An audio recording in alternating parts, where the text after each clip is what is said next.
Our guest, Oliver Williams, is a dynamic individual and steel pan hobbyist whose heart beats for the lush landscapes of Sint Maarten and envisions a future filled with agricultural abundance.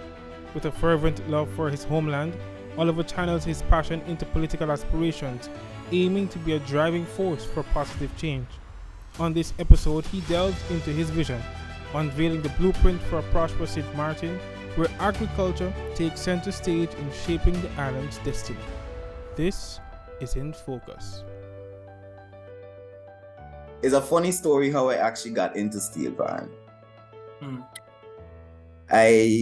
In the third grade, there was after school program that they had different options, of course. And at the time I chose basketball. Every young boy wants to go play basketball and be with his friends running up and down the field and the court. So ironically, I chose basketball. I got into the basketball camp, and the first day, I don't know, I guess I knew it wasn't for me. And ironically, I have played basketball since, not professionally, but yeah, I called my parents and I was like, hey, I don't like this. This is not for me. So they called the teachers, and the teachers was like, well, there's a steel pan class upstairs at the same time. So I went and we started. As soon as I went in, I got behind a pan and we started playing the notes, and it was intriguing because, you hit one place and it gives one sound, and you hit the next place, it gives the next sound. It got me interested in. Mm-hmm. And I said, let me try this steel pan, and I've been with it ever since. Yeah. One of the things that you're also passionate about and that you got in also at a early age is agriculture and farming. Tell me about that. And I think you mentioned that your dad is the one that got you into this. He is into agriculture. Tell me about your early experience with agriculture. What you said is correct. I don't have any formal education in agriculture, but I would say I'm an avid agriculturalist. I know a lot of different techniques and a lot of things from that industry and realm. Yeah. Now, like I said, I got into it from a young age with my dad because he would always be planting different things, pumpkins, okra, potatoes, like mainly sweet potatoes. I always had banana trees. When I was young, we had a lime tree. Even now, we have different stuff planted and stuff. So I would say it's always been something I've been into and around. So it kind of grew with me and grew in me. So, and as I listen to you on your early experiences with your dad and agriculture and so forth, I cook a lot at home, right? And I have a younger sister, and she tries to cook a lot as well. And I tell her, if you're gonna cook and you're gonna be in the kitchen, you can't be afraid of getting burnt. You can't be afraid of the fire. Is there any similar lesson that your dad would have taught you in terms of agriculture? For sure. But what I would say in response to what you said is, you can't want to eat if you don't want to grow it. But one thing my dad always used to say is, plant things that you can eat.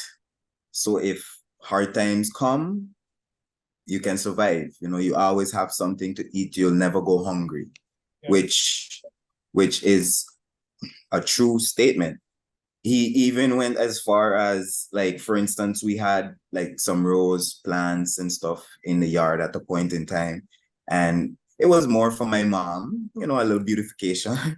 But I remember he would say these little comments like, you can't eat a flower, but you could eat a potato, or, things like that. So little funny memories of his wise words, I would say.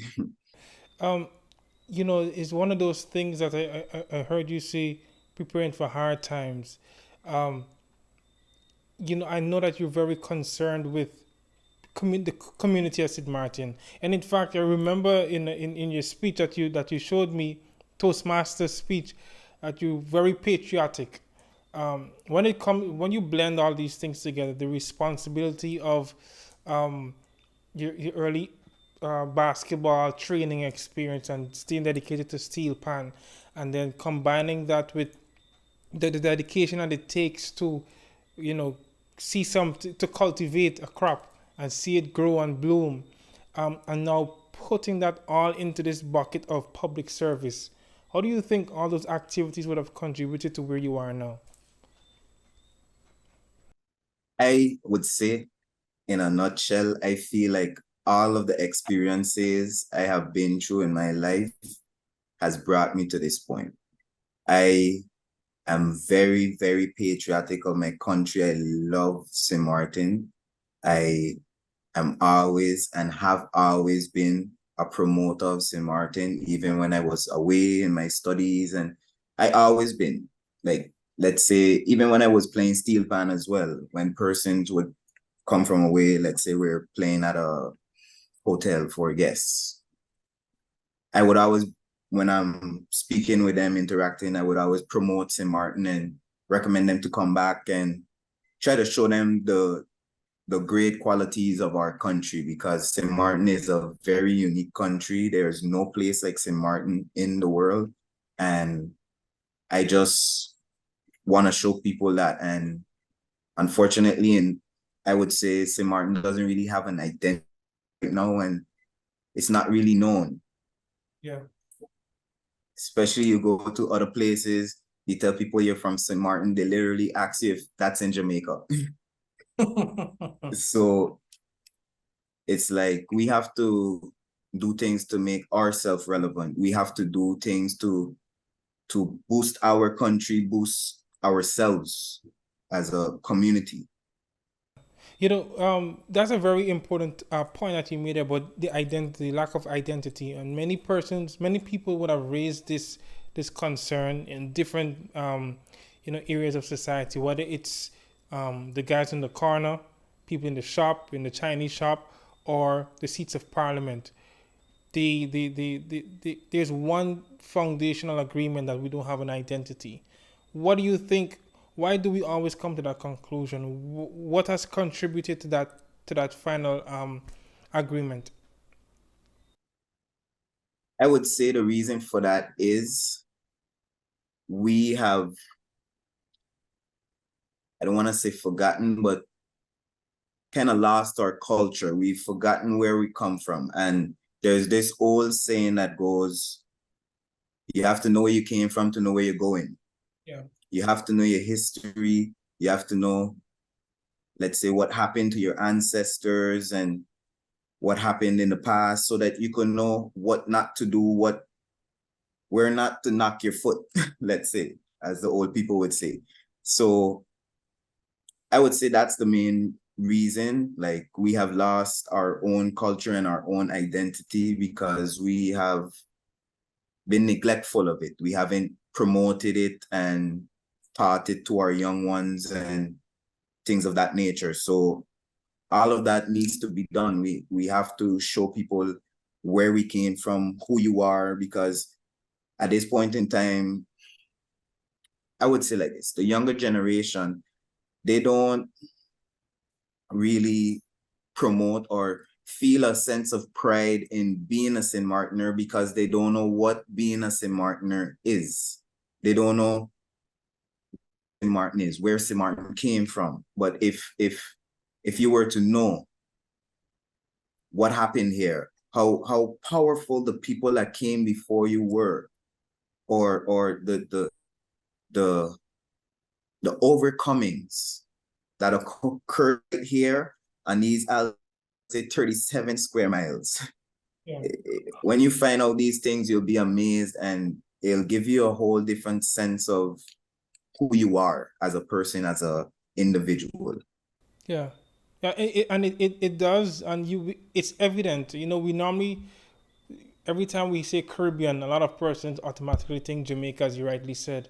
And even if we don't think Jamaica, we might go to Barbados or Trinidad. But there's a reason for this, because the identity of these islands are so Are solidified. right, and they're actively celebrated.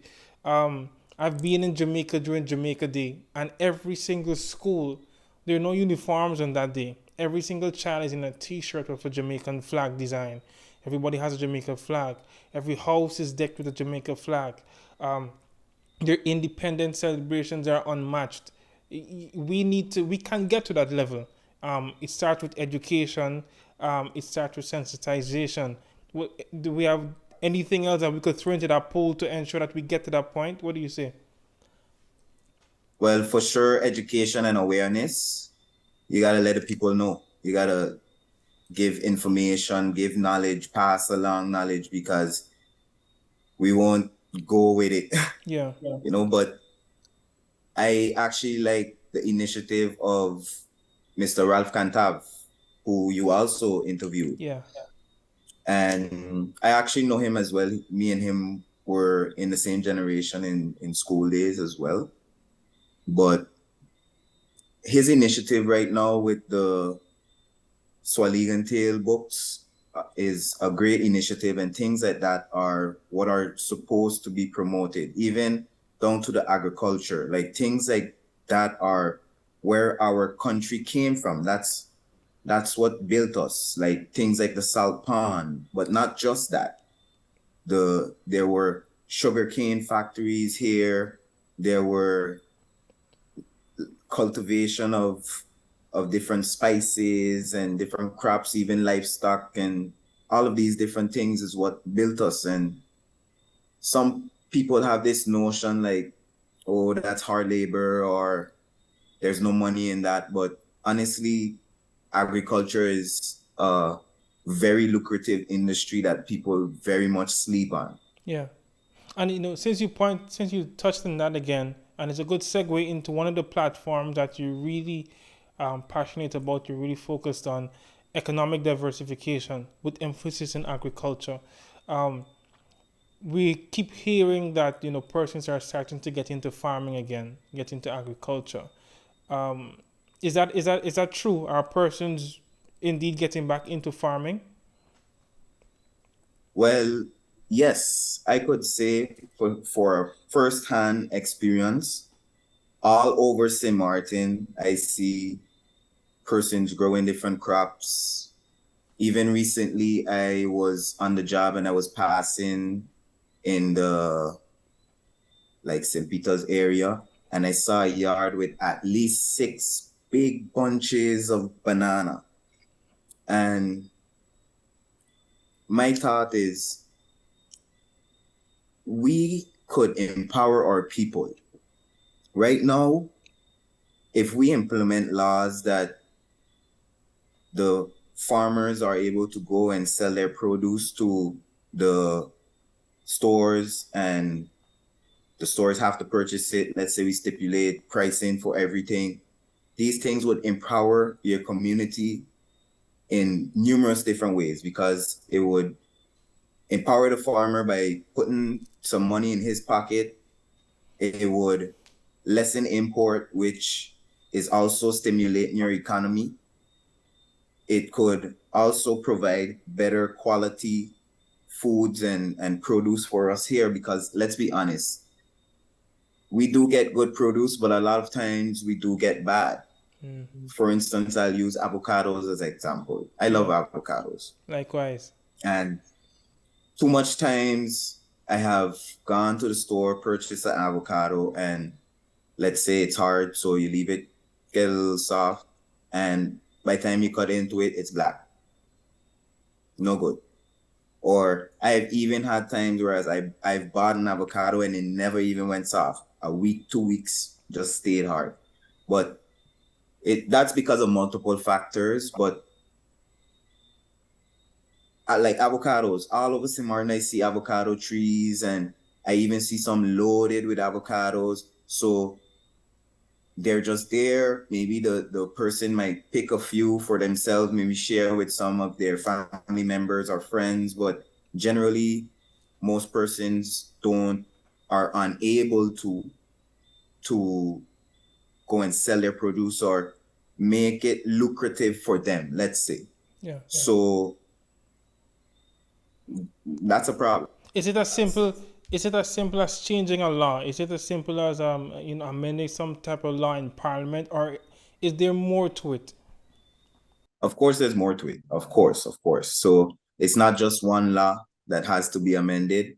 Honestly, it's my belief that they need a whole agricultural ministry. So just like how there is a Ministry of TIAT, Ministry of VSA, there should be its own agricultural ministry, because just putting it under the umbrella of one of those other ministries is not gonna suffice. But of course, you have to do things strategically. You have to do things properly and in steps. So to answer your question, no, that's not the only law that would have to be implemented, but it's a good start, and it's a good way to start to empower your people, because people are hurting and people need help, a way out. They need a way to grow, a way to help themselves feel better and get better and do better for themselves.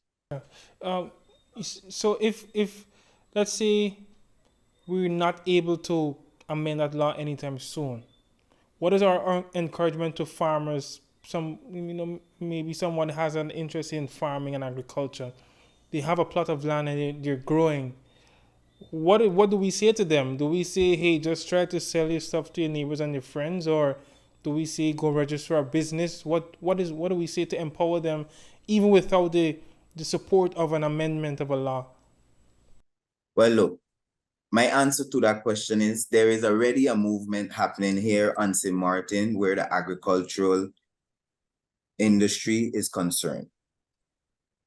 And they are big and moving fast. There's an organization that is empowering the farmers, providing them with different resources that they need, say irrigation, whatever.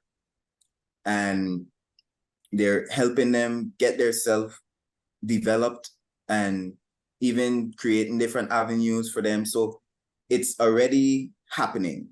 Government just has to wake up and see, and let's say assist and subsidize or make it and bring it to fruition, make it assist, just to say in plain, simple, concisely. Yeah, one of the things that you pointed out to me before this, you reminded me that uh, the empowerment of farmers can impact drastically the cost of living, which has gone up in recent times. If you could expound on that for persons who might not be aware of how impactful um, empowering agriculturists will have on our economy. So I'll start by saying cost of living has gone up drastically for sure. I have this line I say jokingly that everything has gone up except for your salary. Well, it's not a joke. It's not a joke. It's not a joke, but you have to like laugh it off.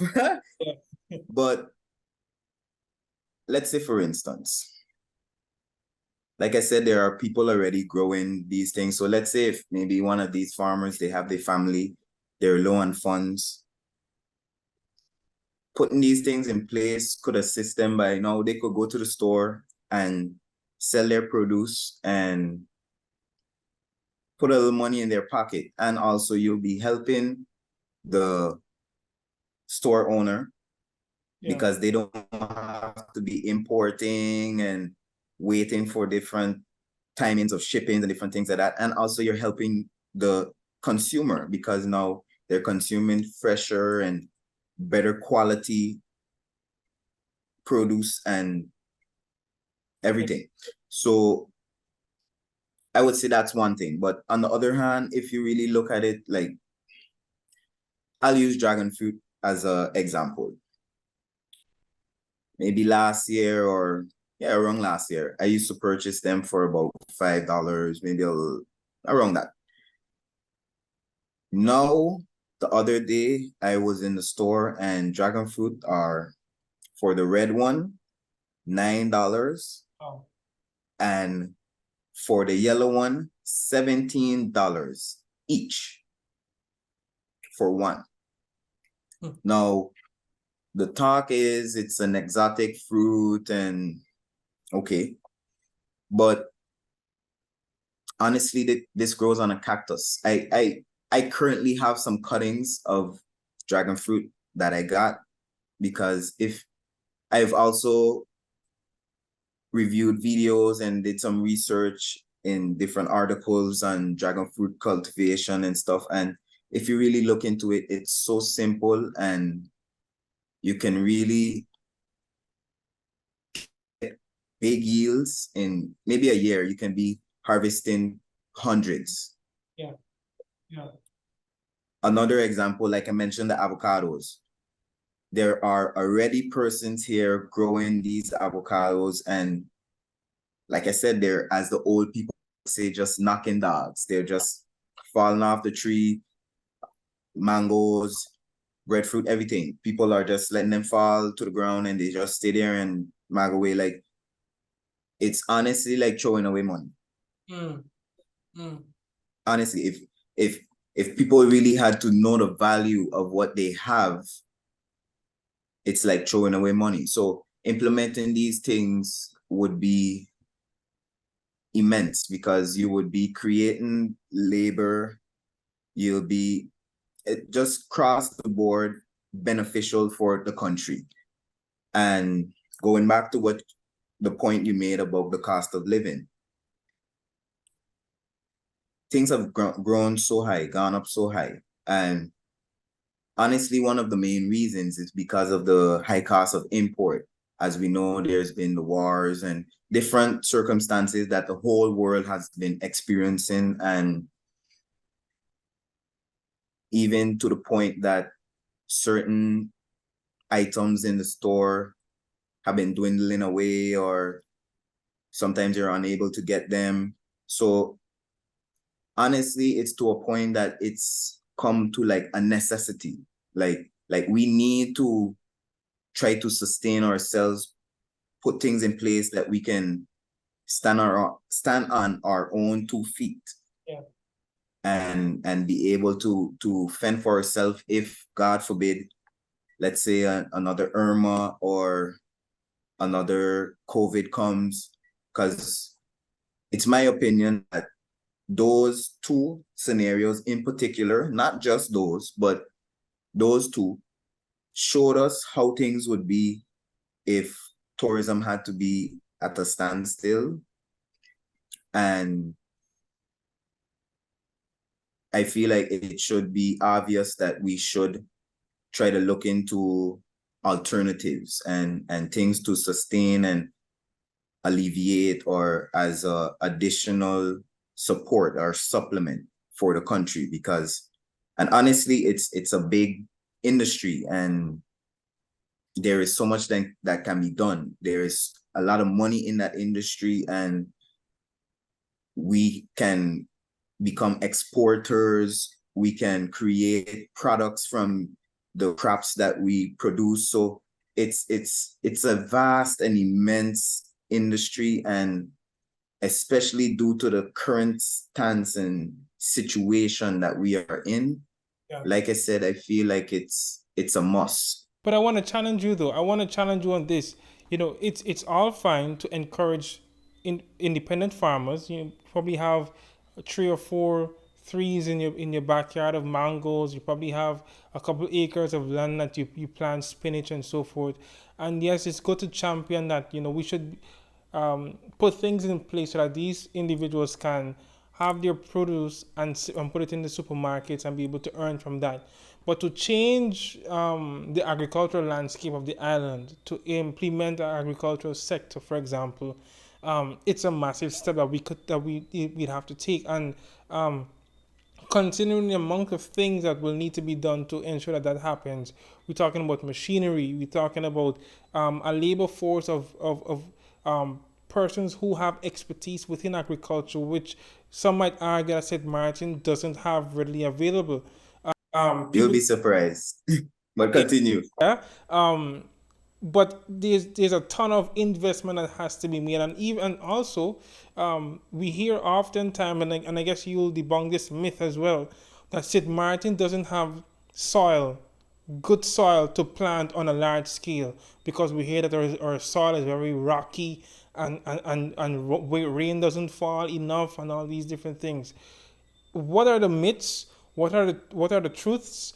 How difficult a task it is to transform our agricultural sector and ensure that we start exporting spinach and mangoes and avocados and star fruits instead of just importing from our neighboring islands.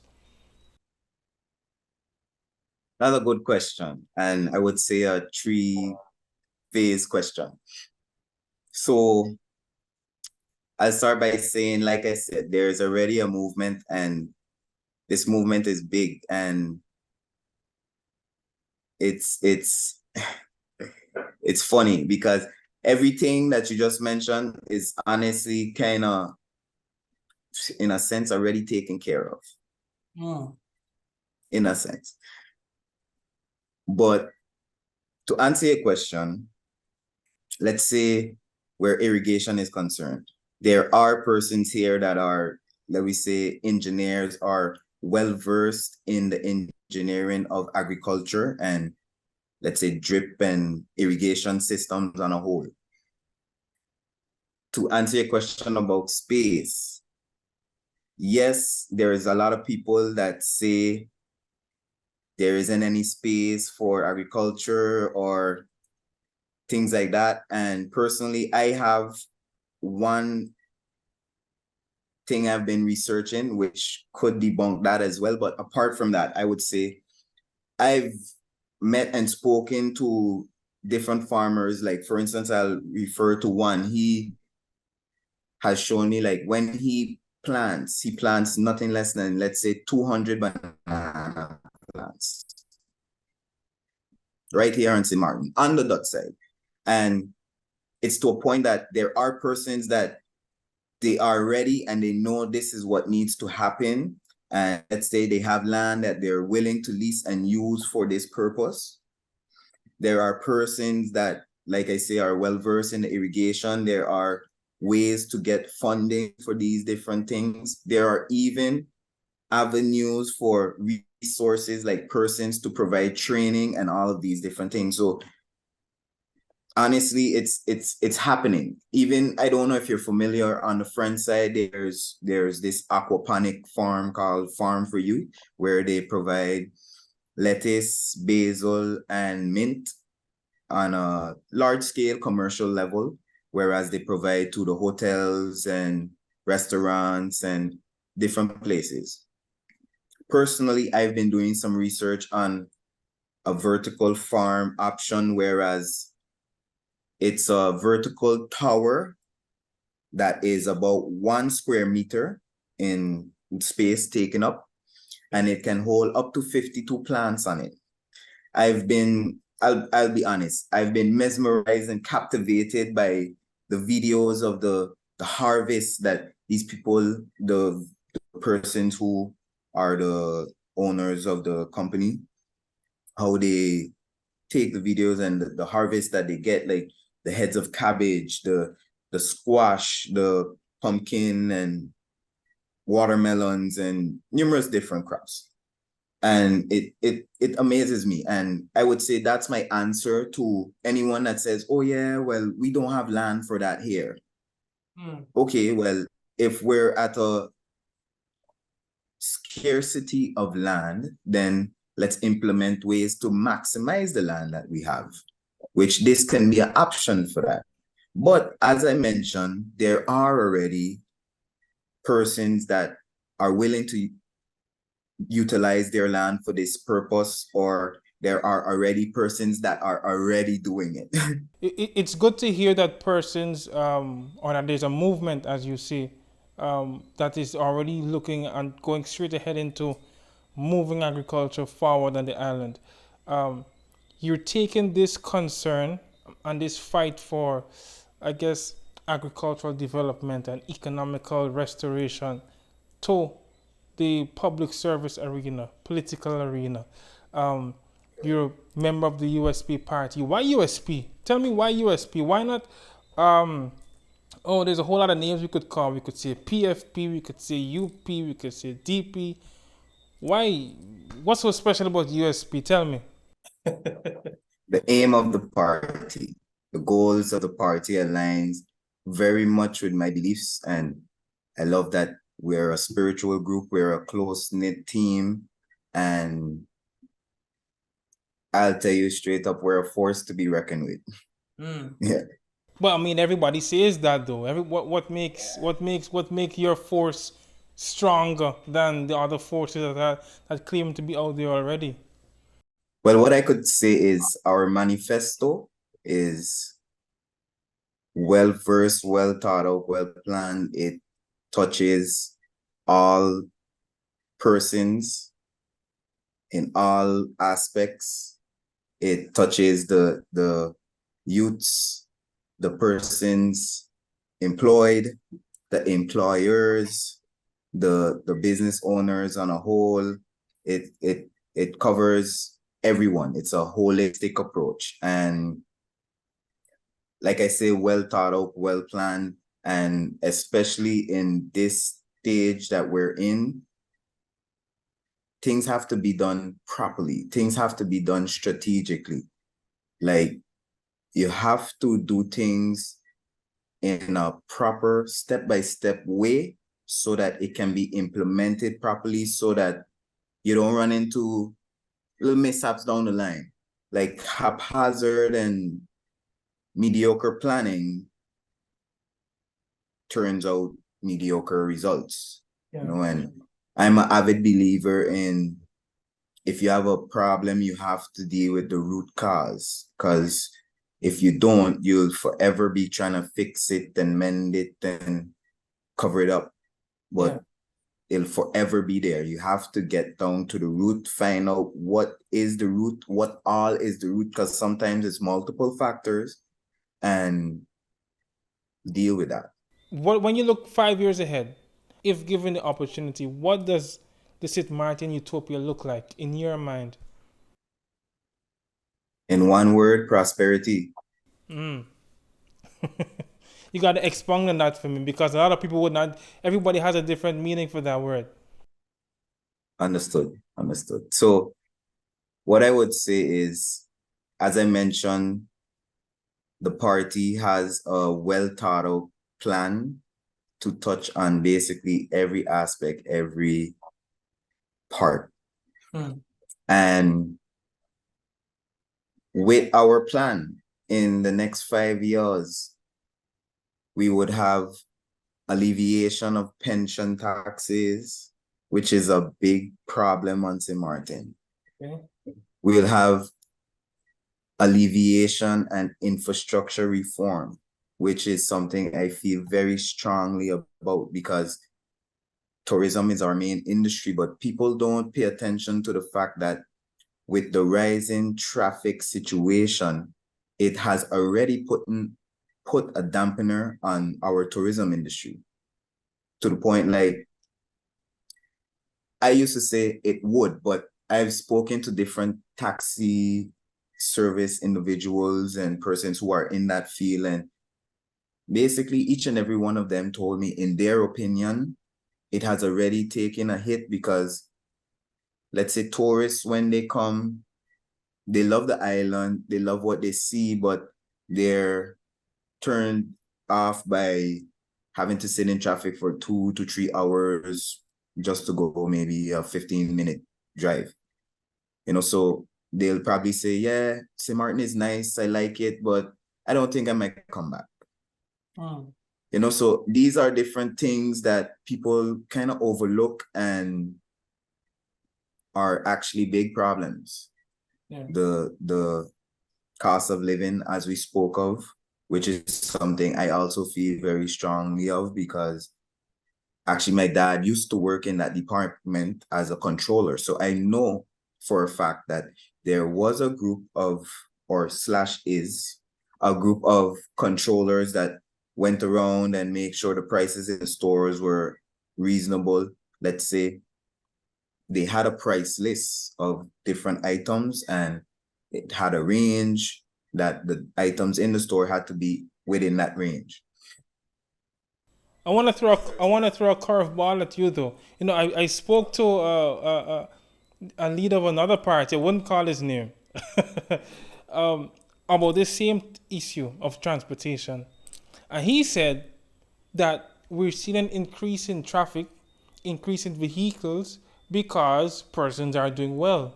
More money in the country means people can buy more or afford transportation. Everybody has their own car. Everybody can go to Motor World and take out a car and go to the bank and take out a car loan. That's the total opposite. You know, some persons saying it's too many cars. Some persons are saying we have cars because people are doing well. Which one is it? How do we regulate this? I would say it's all about optics and perception and how people view things, because that's a funny way to look at things, because we have to be honest. There's lots of people who are hungry. There are lots of kids who are going school hungry. They don't have a lunch to go with. They don't even have some funds to buy some lunch from the canteen, to the point that there are teachers that are now pooling together and purchasing maybe sandwiches and stuff to feed these kids. And there is a high level of poverty on the island right now. So to say, yeah, people are buying cars, so everything is fine and dandy, that's a kind of, I would say, close-minded way to view things. Well, Oliver, I'm enlightened by the conversation. I'm encouraged by the conversation, and I just want to wish you well, man. I want to thank you first and foremost for coming and sharing your thoughts with me, and I really hope that your future gives you as much as you're asking from it. We need persons like you on the island. The island needs young minds like yours, and we hope, well, I think I can speak on behalf of at least some people, we hope that you are granted as much success as you require. So thanks again for coming on board and talking to me tonight, man. Thank you very much for your words of encouragement, and I appreciate it all. And yes, I would say I am willing and ready. I feel like I'm ready for the task, and when January 11th comes, I will be out there, USP candidate number 7, Oliver Williams, hoping for the support of the community of Sint Maarten so that we could break the cycle and bring betterment to our country, because it's much needed. All right. Again, thanks a lot. All the best. You as well. Thanks a lot. Blessings.